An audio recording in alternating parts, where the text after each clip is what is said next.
and especially in women. What happens to most women is when they have a problem, they go to see a doctor, and the doctor diagnoses them with either anxiety or depression. And then they are put on antidepressants like Paxil, Zoloft, and the like. And these drugs do absolutely nothing for ADD. In fact, they can actually make it worse.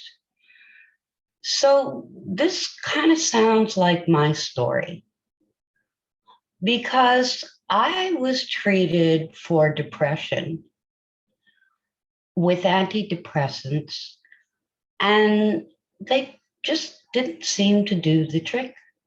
And I didn't understand why.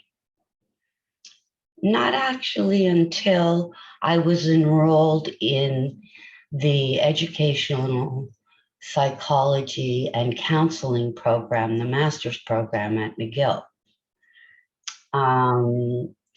Because basically I had sailed through high school except for math, and I actually graduated from university with honors. Then I was able to pick a career that suited me to a T. And I decided to be a preschool teacher. It was perfect for me because I didn't like to be told what to do. I loved the mobility and the creativity and the novelty and having new kids and new parents to deal with every year. And that was why I was there for so long. Plus, it was, a chance, a lot of joy and laughter. I joined this organization over 27 years ago to help a family member who has dyslexia to get more information and resources. I was so focused on dyslexia that I was never interested in ADD. And then one day, I went to hear the same Ed Hallowell that I just quoted. I heard him speak. I went with some MCLD members, and I heard him speak about relationships, and I scratched my head and I said, that kind of sounds like me. And they started to laugh. And I said, well, what's so funny? And they said, well, we've known for years that you have ADD. And I looked at them and I said, what do you mean? Why didn't you ever say anything to me? They said, well, we thought you knew. And really, I had absolutely no idea. So at 50, I went and I had myself assessed by a neuropsychologist who basically confirmed the diagnosis that, in fact, I did have ADD. And after that, I couldn't get enough information. Like, knowledge is power. The knowledge that I've gained has helped me an understanding has helped me to change some of my behaviors. And I was very lucky because about the time where I was really falling apart, I had already given up teaching. And that's when I became a certified laughter leader. And they gave me a lot of tools. I learned how to be compassionate with myself and to learn how to love myself just as I am. But most importantly, I learned how to laugh at myself. And this has come in like really handy in my stand-up sets where I often make fun of myself and my ADD. Now, this is not to say that I still don't get frustrated when I lose things or when I'm late again. In fact, these things can still move me to tears. Oh, wait a minute. I'm sorry. I want to back up a little bit and go back over some of the resources that you're going to see, because these were the resources, even besides World Laughter Tour, that were actually gave me the information, the scientific information that I needed to know what ADHD was and was not. And so these would be, of course, Ed Hallowell, but would also be Attitude Magazine, that has a lot of great articles and free webinars. The Women's Palooza, which occurs once a year. This year was the 6th year. They had over 30 experts talking about different subjects that pertain just to women. And I would also recommend the first thing that I ever actually read. Actually, I didn't read it. It was an audiobook, which was Journey into Adulthood, spelled ADD, Adulthood, by Sari Solden. That left such a huge impression on me. It's like I finally understood my ADD brain and the pieces started to fall into place. And I had all these aha moments and it was wonderful. So I highly recommend her stuff as well. And as we go on, I will talk about some more humorous stuff. But it's really important to be able to reframe things as well. I mean, my brother says to me, I'm going to be late for my own funeral. Now, that's probably true. I've actually used that in one of my sets on what it's like to have ADD, that I probably will be late for my own funeral.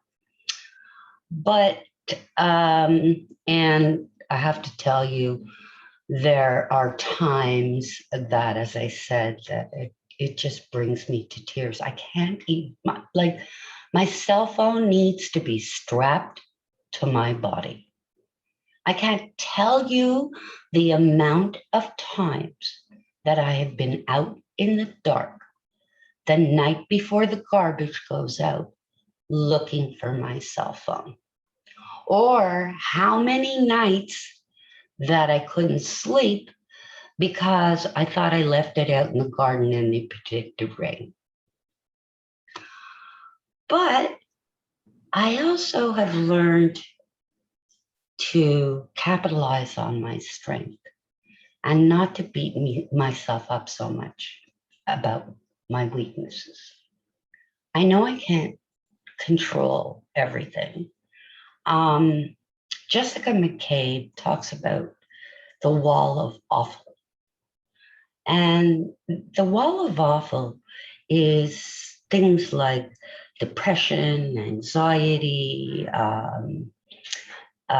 guilt, trying to think, rejection, which I'm going to talk about in a minute. And World Laughter definitely helped give me some of the tools that I needed to climb that wall. I learned that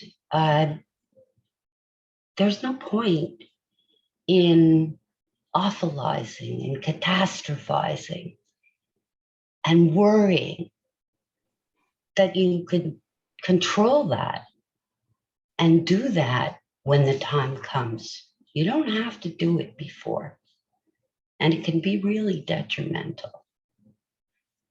I've also learned about something very recently, which is called rejection, emotional rejection dysphoria. And that is sort of taking the blame for anything that happens. Like if somebody doesn't get back to me, right away it's in my mind, oh, what did I do wrong? What did I say that made them upset with me? I never think to myself that it has nothing to do with me. It's just that they're busy with their own lives. But I'm getting better at that. I'm still working on that one. And at this point, I would like to share with you 3 laughter exercises that have really helped me with self-acceptance. And the first one is the very first exercise I always teach when I do a laughter group, because I feel it's so important. We all make mistakes. We shouldn't be so hard on ourselves. We need to lighten up and laugh at ourselves. So I do this one. I take my 2 fingers and I point at myself and I just laugh. And sometimes I do this too.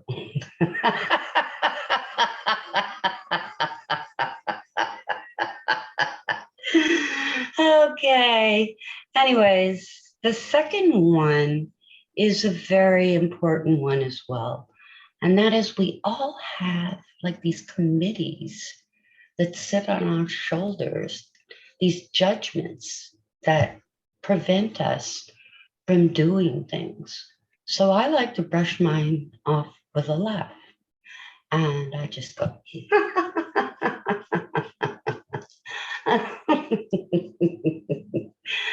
and the last one I just recently learned, and I think it's wonderful for COVID. And that is catch a bad thought, hold it in your hand, and then let it go and laugh at it as you wave goodbye. Bye-bye. But I know you think that's a little crazy, but it really works. You can stop yourself from having that thought that makes you get like all riled up, which, by the way, I have to say, that it is an advantage sometimes having ADD, in that, like during COVID, while you're all sitting there listening to the radio and every single statistic, I'm just tuning out and in my garden, and goes right over my head. I mean, I know it's out there, but I just don't feel like there's any point dwelling on it. Anyways, it's very important, like I said, about reframing things. No.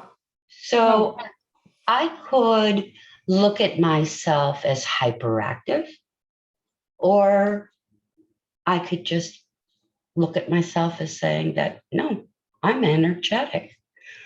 I could look at myself as someone who is a daydreamer, or no, someone who's imaginative.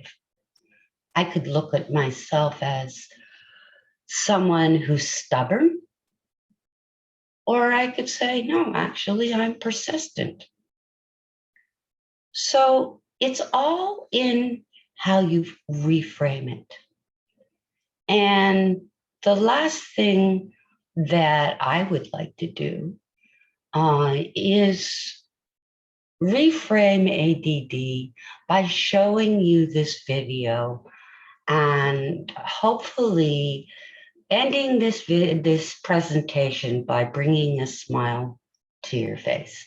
Now, there are several other videos in the resource list that are good. Some of them are actually listed on the MCLD website, which is also listed there. And Karen's going to show you. It's called Down with ADD, with the Holderness family, who I love. I think they're just hysterical.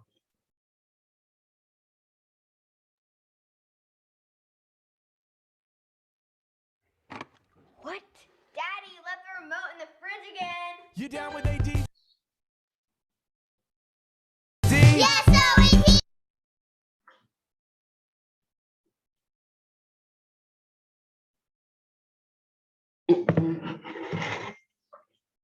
You having trouble, Karen? Yeah, hang on just one second. I clicked on share with sound and it's not giving me sound. Let me try it again. Okay.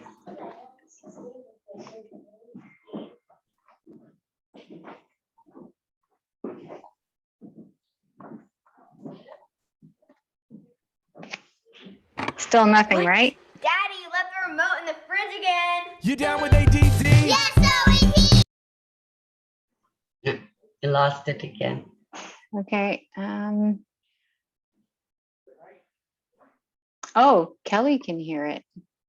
Did you hear it? Oh, other people hear it too. Oh, yeah? Okay. Yeah. I know what it sounds like, so I don't care. Okay, so let me Story, but over to the again and let it play. What?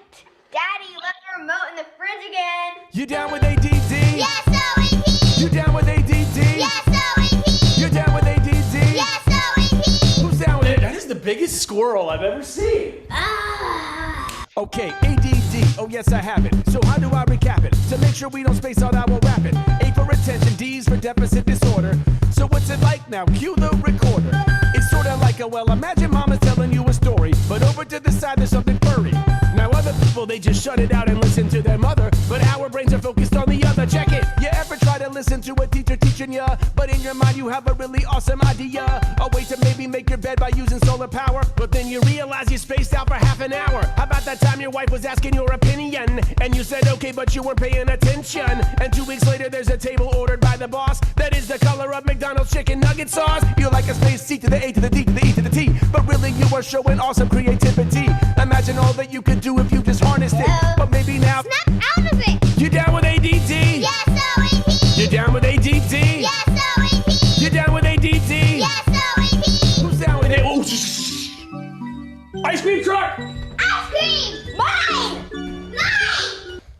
To me, calling this a disorder is misleading, see? Cause there are so many things we do magnificently. Generally, those with ADD are good public speakers. We're energetic, optimistic, and we're multitaskers. We're passionate and visionary and spontaneous. We're also fun to be around, so come be friends with us. And yes, sometimes we are forgetful and we're total slobs. But when we grow up, we are gonna work hard at our jobs. Annoying, isn't it? You talking, I'm not listening. But we are really dreamers and we just wanna envision it. We also love you and we couldn't live without you guys. So thank you for your patience and know that we really try to take your feelings and your dealings into full account. But also, Oh my gosh, my fantasy team's 3 yards away from winning the game. Come on, come on, come on, come on, come on, come on, come on, come on, come on, come on, come on.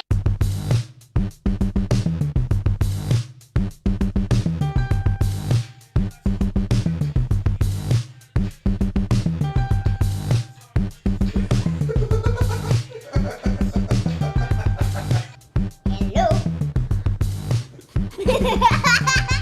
Who is it? Boop. Yeah, like, what? You left the refrigerator in the remote. I mean, I guess that's technically true. Let's try. You left the refrigerator. Okay, ready? Here we go.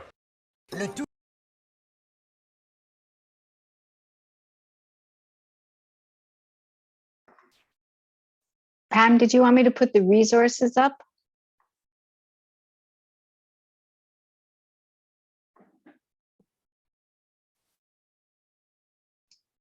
Yeah, you could do that now, sure.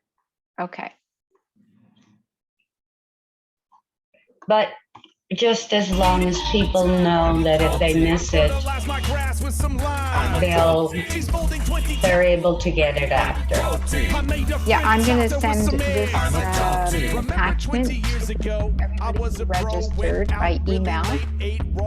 If you want me to send it right now in the chat, just send me a quick chat and I will send it as well. Did you want to do the poll now, Pam, or do you have something else? No, I think it's time for you to introduce Des. Okay. Let me get that up on my screen for myself.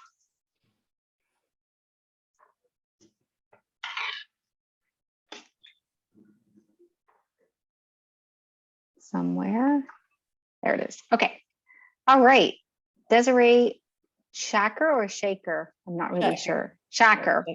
Family life educator, was diagnosed with dyslexia at the age of 27. She has spent decades advocating for people with learning disabilities.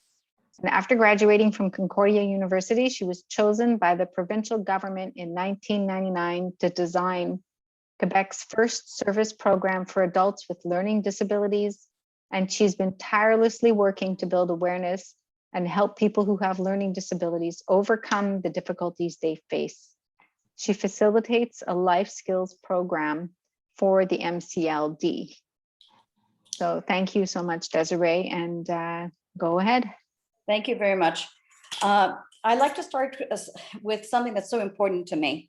It's simple to say that we have a learning disability, but in order for you to understand about the learning disability, I'd like you to take your discovery of having a learning disability and to understand the frustration, the agony, the sadness, the aggravation, the loneliness, and labels that we have that we're crazy, lazy, or stupid. And so basically, I'm just going to give you the background so you come through my journey, because then you'll understand better why I did what I did after the age of 27. So I'm an immigrant from Egypt. I came to Canada when I was 7, and they put me automatically in grade 2 when I arrived. Unfortunately, I failed grade 2.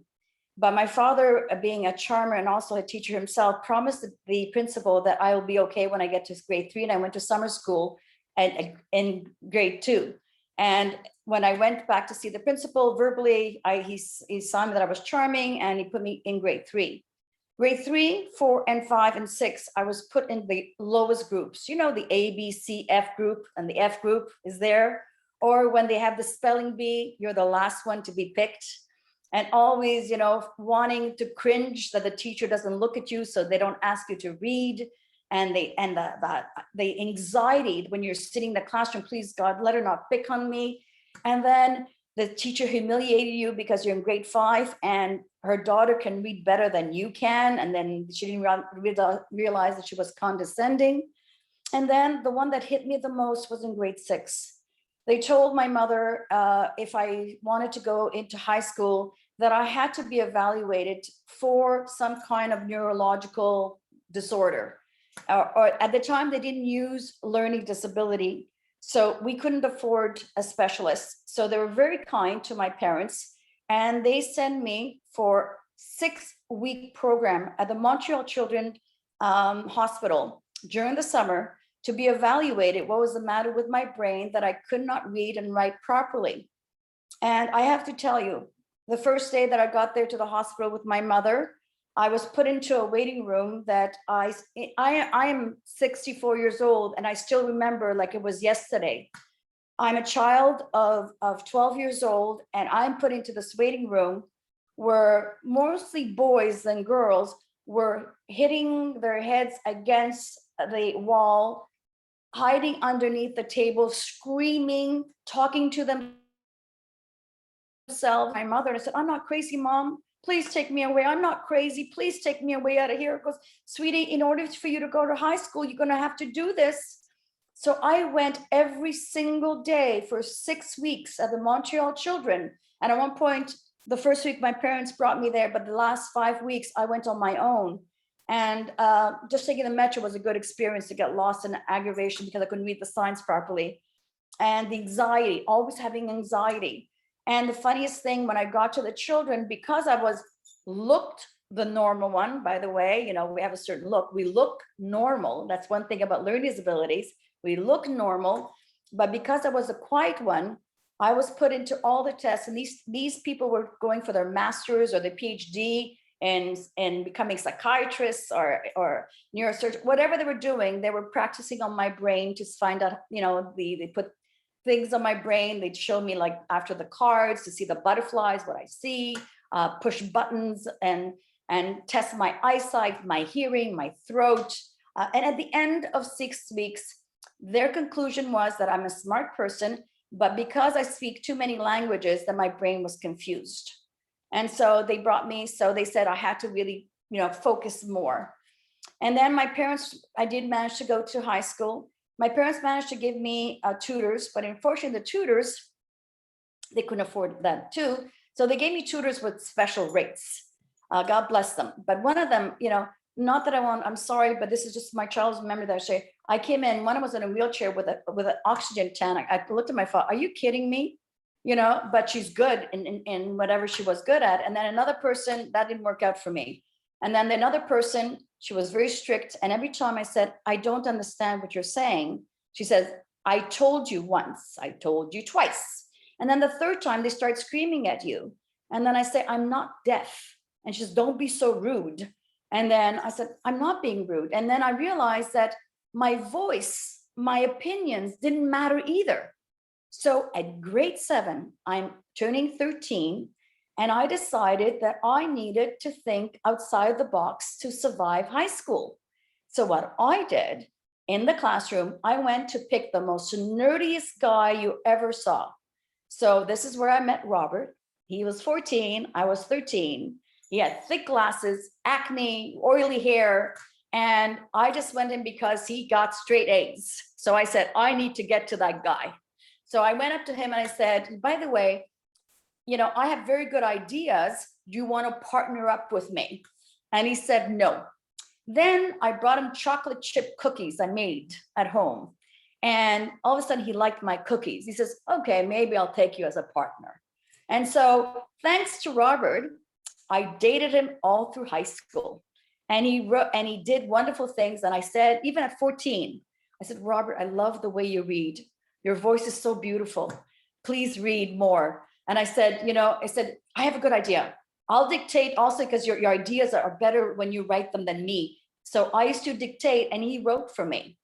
But even with that, I was able to pass the grades. But unfortunately, when it came to the exam, Robert was not there to do these things for me. And unfortunately, of course, I failed the exams. When it came to graduation, I didn't know that my parents made a deal. Would you believe? Both my parents are teachers at the same high school that I went to. And it was devastating because they knew that I was not going to go to CEGEP. And before me, I only managed to get my high school leaving, but not the grades necessary to go on. I was devastated. I'm 17 years old. And also Robert moved on to going to Vanier, and all my friends went to Vanier, and I became a cashier at 17 because the rule is if you're not going to school, you need to work. And so I did that. I worked, but I was miserable. And I have to tell you, from 17 to 18, I was in a deep depression until, you know, my sister says, why don't you go to Vanier at night and take one course so you know you can tell your friends what Vanier looks like. So I took one course at a time at Vanier, and then I took 2 courses. And at the age of 19, there was a teacher that came up to me and said, you know, Desiree, what are you going to be studying in university? And I said, well, I'm not going to university because I didn't even go to CEGEP. I'm only going at night. But the teacher happens to be, it was on communication and psychology. And he gave me my paper for my final exam, and I got 95. And I looked at the name to make sure it was mine, and it was mine. I said, I can't believe it. And then he said something really funny. He said to me, Desiree, come and see me after class. So I did. I went to see him after class, but he asked me a weird question. And even on my brain, he says, Desiree, do you live at home with your parents, or do you live alone? So first of all, he's 45 and I'm 19. So I'm going, why are you asking this question? And he goes, no, I'm happily married, Desiree. No, I want to tell you something. I don't know why you don't think you can go to university, but if you live on your own for 2 consecutive years, you can go to any university at the age of 21 and you can get loans and bursaries and you can go to university. All of a sudden, he put in the seed of hope, a dream. And I thought, wait a minute, if I go to university, I can prove to everybody that I am smart. I'm not stupid or lazy or crazy. And so basically what ended up happening is I came home, and I'm Egyptian, remember? So I said to my parents, I'm moving out. And they say, no, you can't, because you have to get married before you're moving out. I said, no, I'm in Canada. I'm moving out. So I moved out for 2 years. It was difficult. I'm not saying it was hard. And then I went into university as a mature student, but I went into social work, and it was a disaster the first month. I knew I was on the wrong program, but also I wasn't doing well.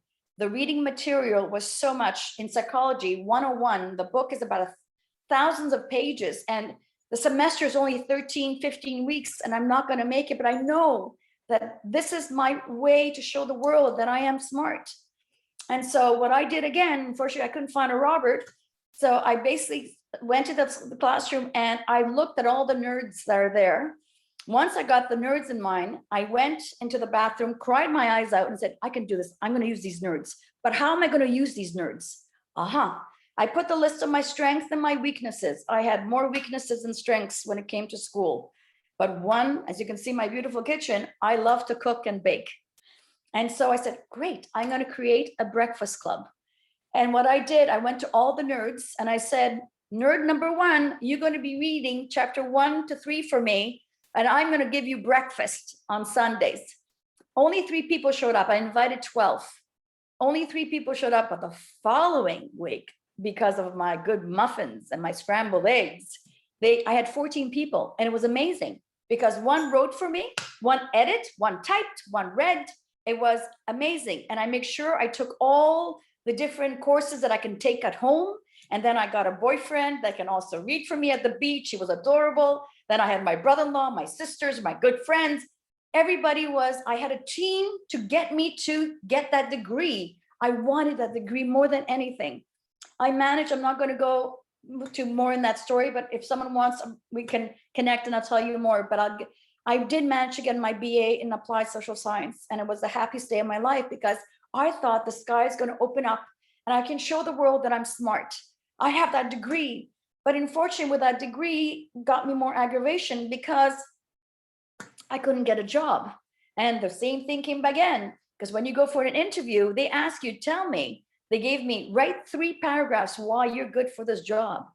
And I failed all the time. So for a year, I went back being a dental assistant when I was only 18 years old. And I cried again. And then I met a friend of mine who told me, you were the best in the department. What's the matter? I said, and then I finally confessed. At this point, I'm 25 years old. And I said, you know what? I can't read and write very well. And they all laughed because I have a university degree, right? And so she says, you know what? Go to Reclaim and they can help you with reading and writing. So I went to Reclaim. And I remember again, I said many years, but it's still like, it's with me. It's been with me all this time. This woman that was testing me, she started to say, sweetheart, don't worry. You can go to high school. You can maybe even go to CJET. I said to her, I have a university degree. She goes, ha, ha, ha, ha. She laughed in my face, literally. There's no way you have a university degree. And so she laughed so much and I got very aggravated. I said, you're really being cruel. The director came out and said, what's going on here? And she held the paper like this. She has a university degree with this. And so she made me do the test. The director made me do the test again. And the director took me to her office and she was very sweet to me. And I remember Ricky Goldstein.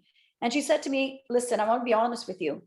You either are a genius or a pure luck that you got a university degree. I said, what do you mean? She says the test shows that you graduated university with a grade 4 reading level and a grade 6 writing. So there's something off with you.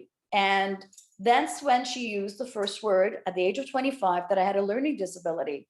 But again, it cost at the time, okay, $1,200. Even at my time, it was $1,000 to get evaluated. I don't have the money.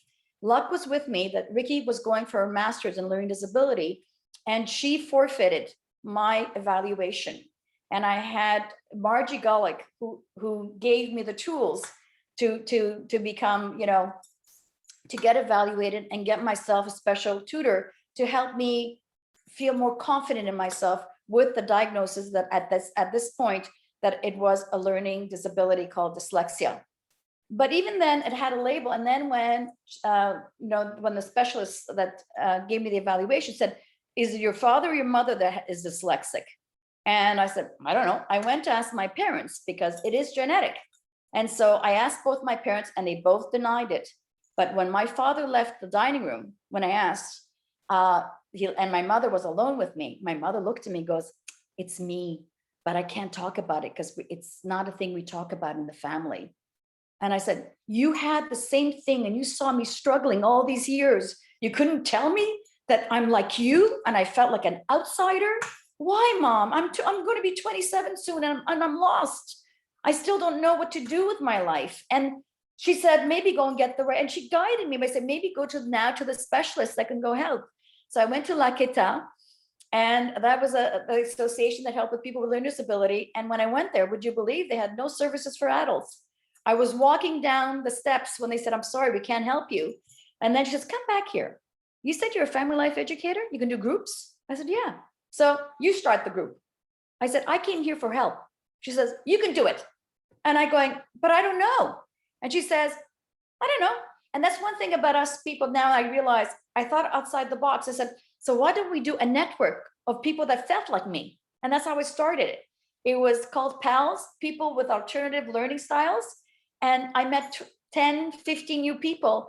And because everybody shared the story, like I shared it with you, we all learned our weaknesses and our strength. And because of that, we created a network of different tools that we can use to become more comfortable. And then I decided to help more and more people with that particular aid. And I was a spokesperson for 10 years for La Queta. And then I just, the embarrassing, I have to be honest, I did it for 10 years, but for the first 5 years, from 27 to 32, I never used my real name. I was still embarrassed. I didn't want my husband's family to know that I was defective, and I felt defective. And so it's only when I held my son, it's funny, I'm getting emotional for some reason, when I held my son, and then I decided to say to him, sweetheart, you're dyslexic like your mom, and if you're not, it's going to be okay because I'm going to make sure that you get always the right help. And from that point on, I shared with everybody that I was dyslexic. And even my mother-in-law, because there was going to be an article about us, my children and us in the Gazette, she said to me, oh my God, I thought you were so smart. And I get, how can people be so dumb? And I said, I am smart. I just have a different learning style. And that's what made me have the passion to help other adults, to make them feel you're not stupid, you're not lazy or crazy. We think outside the outside of the box. And that is the passion. So the tip that I give people with learning disability, especially with dyslexia or other types, start with a dream. From that dream, try to make the plan. And from that plan, get the people around you that can help you and achieve it. But we all need to start with a dream and then believing in ourselves to make it happen. So that even when we have that label, but the feeling and the emotions that we go through, it's the toughest thing. They're always inside of you. And to let it go, like Pam said, sometimes, it's our self-esteem and feeling, that accept our failures and our limitation. And once I did that, I was free.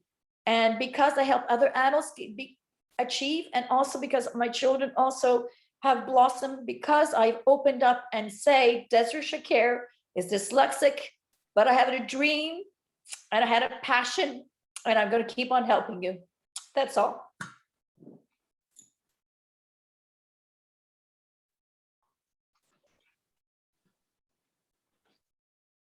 Thank you, Desiree. That was wonderful. Wonderful speaker. Thanks for sharing. You're welcome. Pam, can you unmute yourself?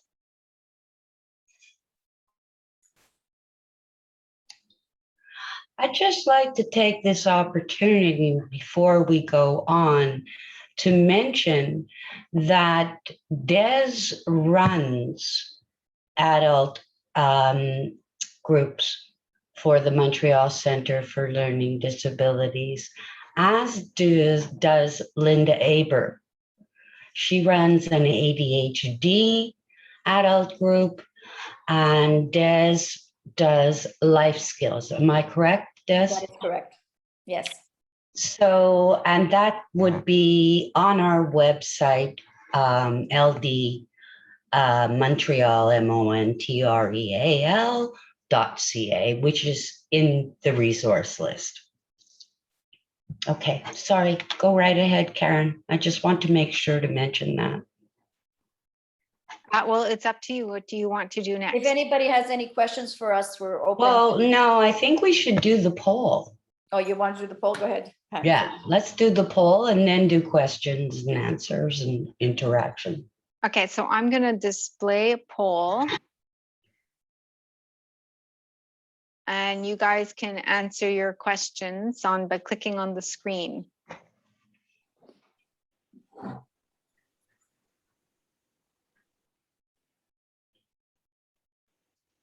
So far, I have 5 answers.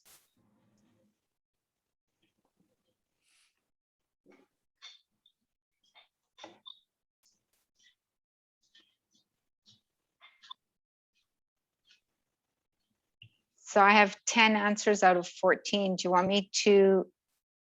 Give another minute. Okay. Martine, I'm not sure why you don't see the poll.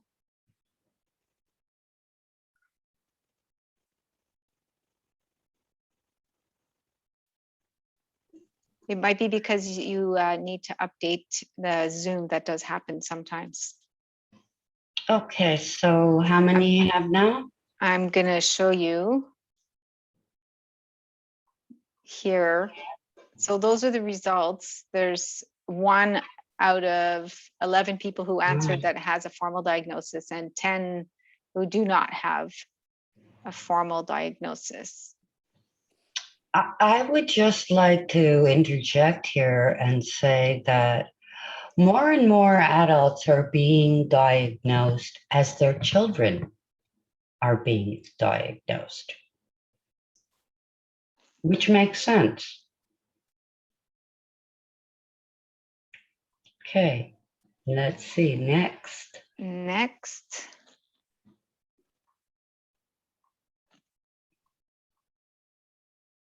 If you do have a diagnosis, at what age were you diagnosed?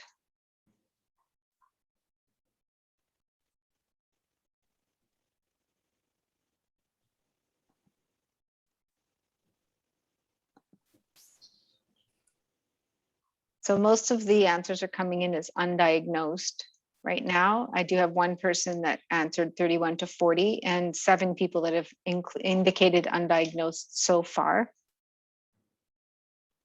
9 undiagnosed. So I'm going to end the polling. And this is what the results look like right now.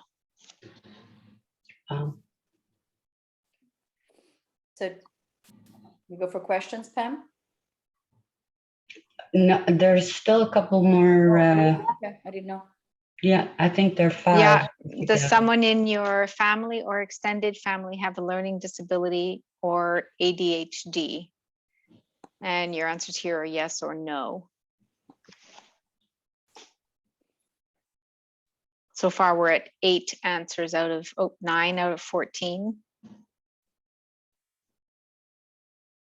I think 9 seems to be the maximum. So check this out. 100% of respondents have someone in the family or extended family has a learning disability or ADHD. Interesting, right? Yes, well, that's we know that learning disabilities and ADD have a hereditary factor to them. Mm-hmm. And then we have the next question. If you don't have a diagnosis, have you ever completed any of the online tests for learning disabilities or ADHD? And that's a yes or no question. We're coming in fast and furious.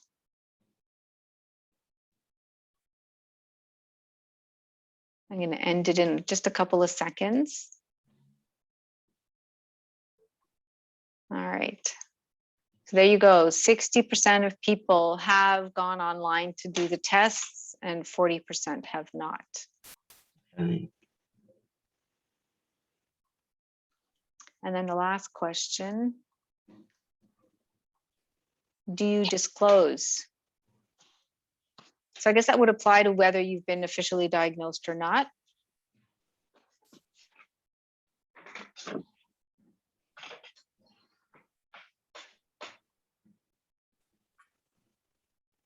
So far I have 8, 9 answers, which I think is our maximum. Yeah. Okay. And so here we had 56% of people do disclose and 44% do not. Really? That's a surprise to me. There you go. That's the end of the poll. Okay, so I guess we're open for questions or interactions or statements, whatever people want. We have a few more minutes to go. Anybody, I don't want to put pressure on anybody, but Karen will acknowledge any questions or comments at this point. If you want, if you're more comfortable sending them in the chat, you can, and I can read them. Or you can just unmute yourself and just start talking. And this could be for comments or questions.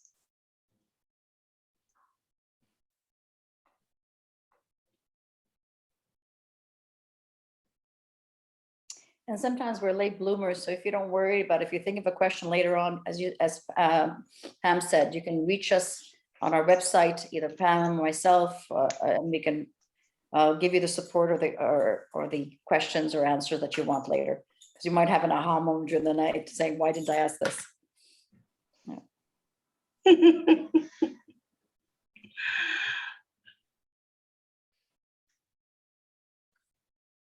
I do have a message that says, thank you for sharing your stories. I have to sign off now, but have a good night. Okay. She's already gone. I like Ted. He never knows what to ask.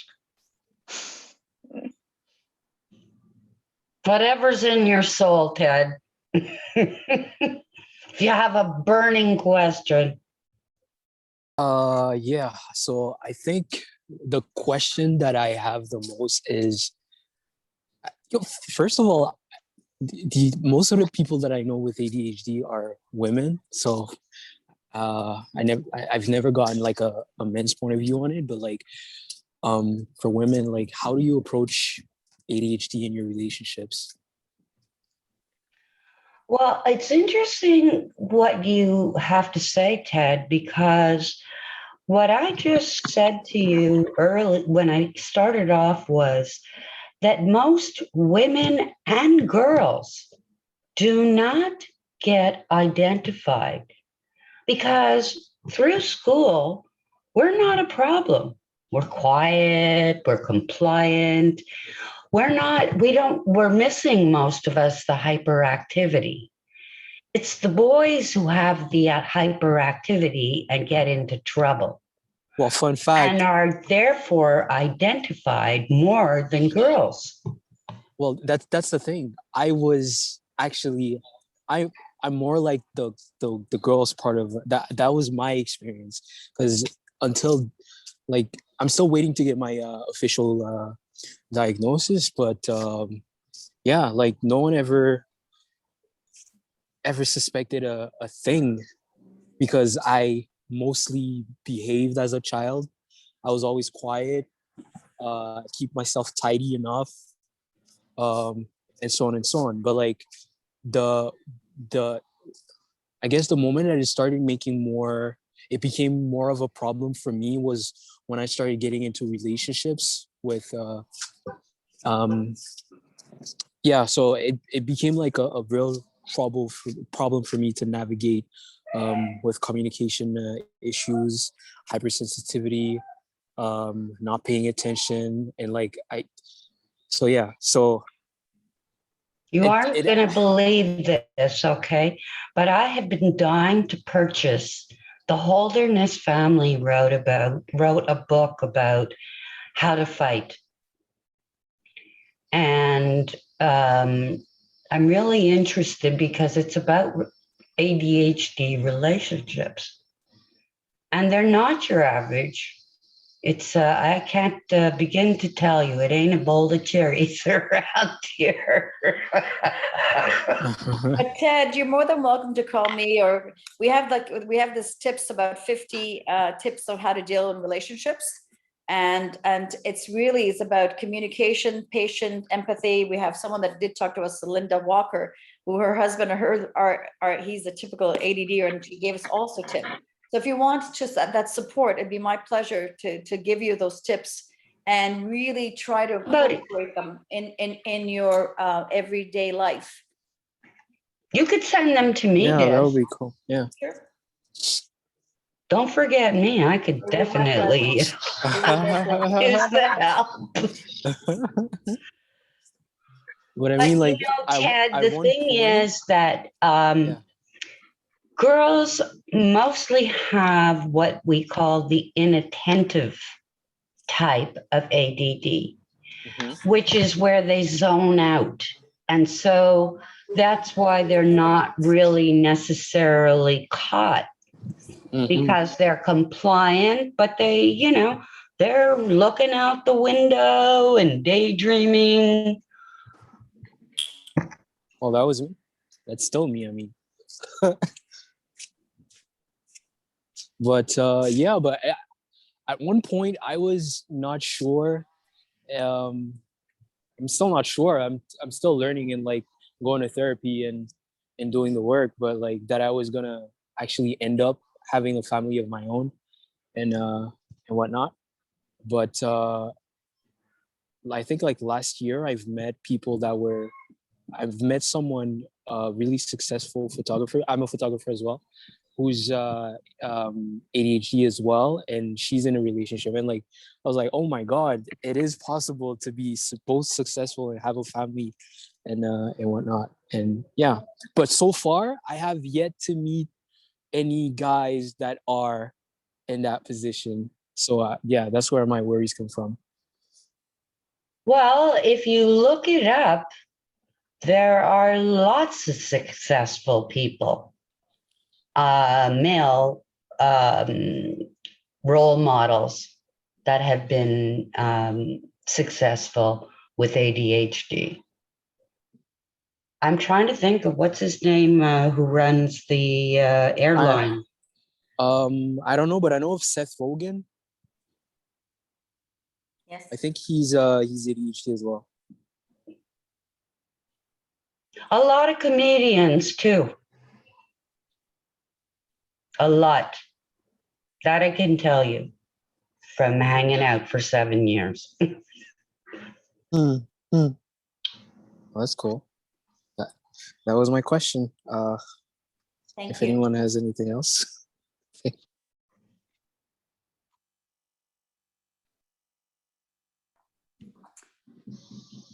Well, we want to thank everybody for being here and allowing Pam and myself to have shared the story. I didn't think I was going to be emotional about it. It's been such a while, but thank you for allowing us to tell you that it's never too late to be assessed, and it's never too late also to help our children. And it's really, I'm proud of our association that helps children, teenagers and adults to find their dream and to give them the support needed to succeed this learning disabilities and ADD. So thank you for your time and thank you for coming this evening. And we're here if you need us. Thank you, Thank Des. you. And thank you, Karen, so much for everything. And I wanted to say that this is something that I really wanted to tackle for some time. And I think it's really important more and more today, because as I said, as our children are being diagnosed, more and more adults are starting to recognize themselves and say, hey, that's me. And I got along okay in school. Times were different then. You struggled.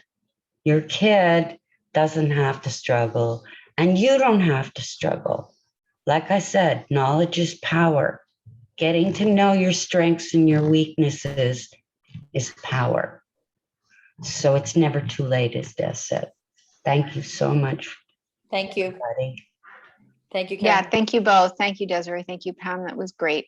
Really appreciate you taking all the time that you did. Must have been hard, but you did great. Thank you. Thank you. Thanks, Karen. Good night, everybody. Good night, everyone. Good night.